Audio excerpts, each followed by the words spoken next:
Bien, a esta hora vamos a hacer contacto con Jerusalén en Israel, donde son las 3 de la tarde con 18 minutos. Está con nosotros Gabriel Ventasgal. Él es politólogo, él es periodista, experto en temas de Medio Oriente. Gabriel, buenos días.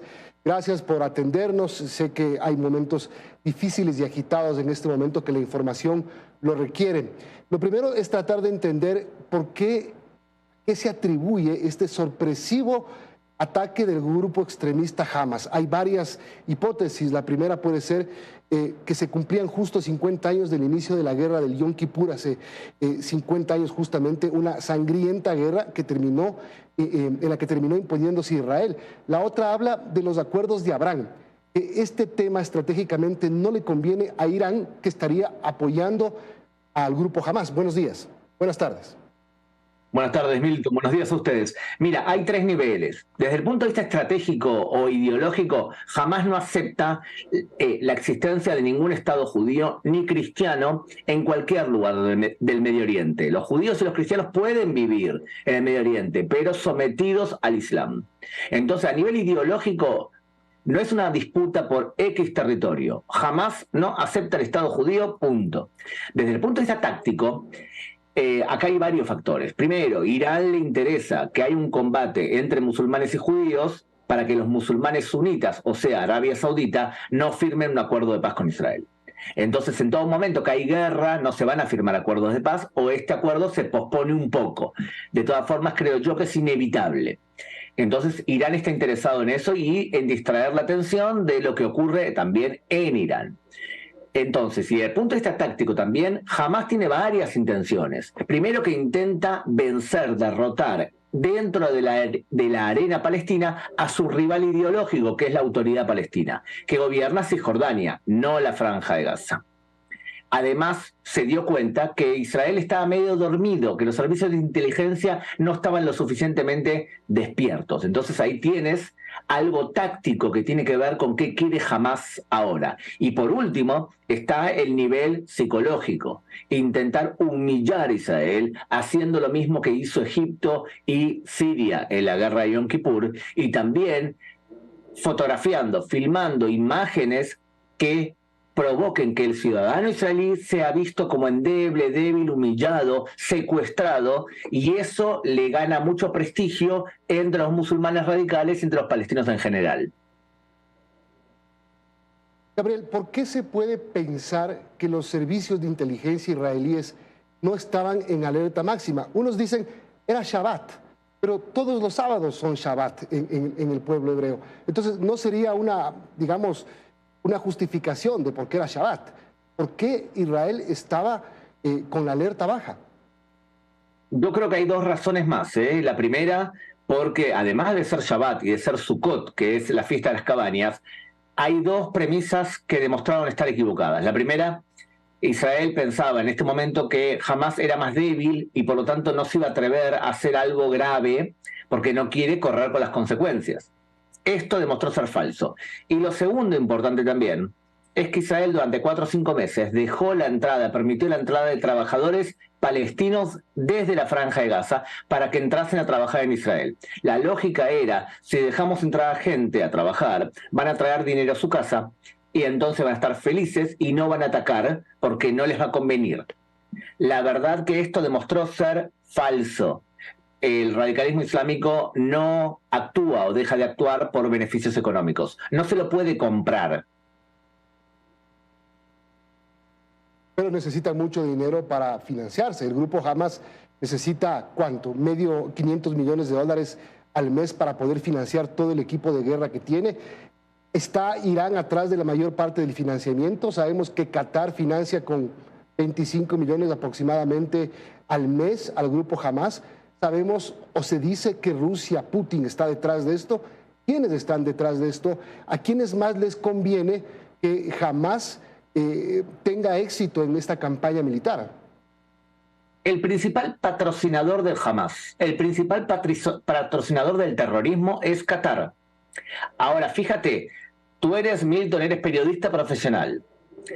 La televisión Al Jazeera, que es de Qatar, es una televisión que fomenta el radicalismo islámico y que le enseña a los musulmanes en el mundo cómo odiar a todo aquel que no es musulmán e incluso cómo someterlos por la fuerza. O sea que nosotros como humanidad permitimos que un Estado terrorista como Qatar, que financia el terrorismo, organice un mundial de fútbol. Y cuando la gente criticaba la violación de los derechos humanos hechos por Qatar de forma constante, entonces el presidente de la FIFA decía que no teníamos la confianza moral para poder ejecutar una crítica hacia un Estado terrorista. Es una vergüenza. Se va a recordar en la historia de los mundiales de fútbol quizás con la misma gravedad que el Mundial de Fútbol de Argentina, donde los militares que secuestraban y asesinaban civiles organizaban un mundial. Lamentablemente fue terrible eso. Ahora bien, dicho todo eso, y tu público puede ver a mi gata subiendo por la escalera que veo por atrás. Es una muy buena gata que ahora está saliendo de atrás de los sillones porque cada tanto hay booms, o sea, hay explosiones de la cúpula de hierro. Justamente hay una explosión ahora porque están derribando cohetes en el aire. Mi gata mágicamente ha decidido salir. Debe ser que sabe que estamos al aire y quiere presenciar o la seguridad de que está protegida por la televisión. Volviendo, Rusia no está interesada en enfrentarse con Israel, Milton, porque Rusia lo que intenta hacer es tener una buena relación con Israel porque tiene terror, pánico que Israel le venda lo que Ucrania todo el tiempo pide. Ucrania pide cúpula de hierro y pide drones inteligentes que tiene Israel. Si Rusia se mete en contra de Israel, Ucrania va a recibir lo que tanto pide. Ahora, perdóname que haga esta acotación sobre lo que me acabas de decir. Estás en Jerusalén. ¿En este momento hay explosiones en Jerusalén? No, pero el sistema cúpula de hierro está ubicado en el camino hacia Tel Aviv o en el camino hacia otras ciudades y por lo tanto la lanzadera de cohetes parte de cerca de mi casa. Es por eso que yo escucho el boom. No es que están disparando para aquí.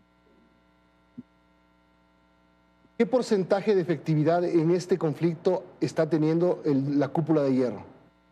Tenía siempre alrededor del 92%, ahora está demostrando tener un poco menos, quizás por la cantidad de cohetes que lanzan a la vez, cosa que limita, quizás por la reserva, pero Milton, a nivel general, en este momento el gobierno de Israel, la política es, ahora no investigamos, ahora no hablamos de errores, ahora combatimos y después cuando termine todo el proceso vamos a preguntarnos y a sentenciar y a investigar quiénes erraron en su evaluación y quienes no estaban preparados. Cuando se dispara, dicen acá, no se investiga. Tenemos 3 minutos y tengo 3 preguntas importantes que quisiera hacerte, Gabriel. La primera es, la convocatoria de cerca de 400,000 reservistas israelíes quiere decir que la guerra por tierra va a empezar pronto, van a ingresar a la ciudad de Gaza, a ir casa por casa. Esa es la primera pregunta. Sí, mi respuesta es contundente. Yo estoy convencido que Israel va a entrar terrestremente y por lo tanto van a aumentar la destrucción física y también va a aumentar la pérdida de vidas del lado palestino. Ya que si tú quieres liberar a rehenes, 130 rehenes, casa por casa, tienes que ir intentando descubrir dónde está cada uno de ellos y también intentar limitar que gente del Hamas se refugie detrás de los cuerpos de los civiles palestinos. La segunda es, ¿qué posibilidades existe de que el grupo extremista libanés Hezbollah entre en el conflicto? Y si entra en el conflicto, si empieza a atacar a Israel, ¿qué escalada podría tener esta guerra? Hezbollah tiene alrededor de 150.000 cohetes preparados para disparar contra Israel. O sea que por ahora coquetea con la idea de entrar en una guerra con Israel. Coquetea. Disparó varios morteros en las últimas horas y ahora la pregunta que se hacen algunos israelíes es, ¿tenemos que esperar que Hezbollah entre de forma amplia al combate o no? El líder espiritual religioso de Hezbollah, se llama el imán Fadala, dijo que si Israel entra por tierra, Hezbollah entra en combate. Y la última pregunta, y es de carácter personal, y solo si tú me la permites, yo he leído una historia que tienes porque has vivido tu propia situación de tensión. Tienes un hijo que estaba preparado con un bate. Totalmente, me levanté anteayer y como él ve en las redes sociales que Hamás se disfrazaba de civiles o de militares tocando la puerta de las casas para permitir la entrada y después asesinar a los civiles, mi hijo decidió colocar un bate de béisbol en la puerta porque él considera que su función es proteger a la familia también. Es anormal que un adolescente, en vez de jugar al vóley como habitualmente él hace, tenga que pensar cómo tiene que hacer para proteger a su familia. Eso es una cosa que ningún ser humano decente le puede perdonar al Estado Islámico de Hamás. Gracias por regalarnos estos minutos, gracias por ayudarnos a entender lo que pasa en este momento en el Medio Oriente y gracias por contarnos esta rápida historia personal. Un abrazo a la distancia, Gabriel. Un abrazo, Milton, gracias. Gabriel Ventasgal, él es periodista, es politólogo, experto en temas de Medio Oriente, desde Jerusalén en vivo, cuando allá son las 3:30 de la tarde. Vamos a una pausa y regresamos para hablar de temas nacionales. Estará con nosotros Nicole Bonifaz, la flamante presidenta del CPCCS.